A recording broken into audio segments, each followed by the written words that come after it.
Viongozi wa kaunti ya Tharaka Nithi wamewasilisha ombi kwa serikali ya kitaifa wakitaka kutatua mzozo wa mpaka kati ya kaunti hiyo na kaunti jirani ya Meru. Viongozi hao wakiongozwa na gavana wa Tharaka Nithi Samuel Ragwa wanadai kuwa kuna ardhi kubwa ya kaunti hiyo ambayo imetwaliwa kaunti jirani ya Meru, ikiwa ni pamoja na mbuga ya wanyama ya Meru.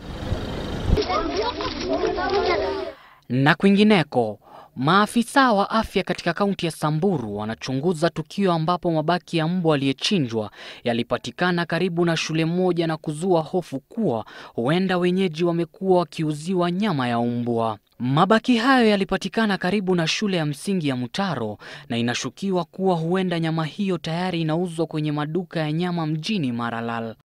Hata hivyo, maafisa wa afya wamewaonya wenyeji hao kuwa waangalifu wanaponunua nyama mjini humo. Na hatimaye, naibu wa chifu wa kijiji cha Bomu, Changamwe huko Mombasa, amefikishwa mbele ya hakimu mkuu mkaazi wa Mombasa kwa kosa la kitendo cha aibu na mtoto mdogo. Inadaiwa chifu huyo alimlazimisha kijana huyo kufanya kitendo hicho cha ngono.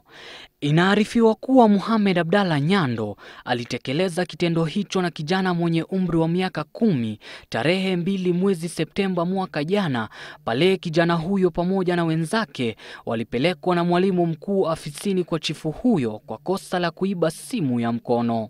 Hata hivyo, Abdalla alikanusha mashtaka hayo na kuachiliwa kwa dhamana ya shilingi 200,000 huku kesi yake ikingoja kusikizwa tena tarehe 26 mwezi Machi mwaka huu. Hassan Farah, Citizen Nipashe, Wikendi.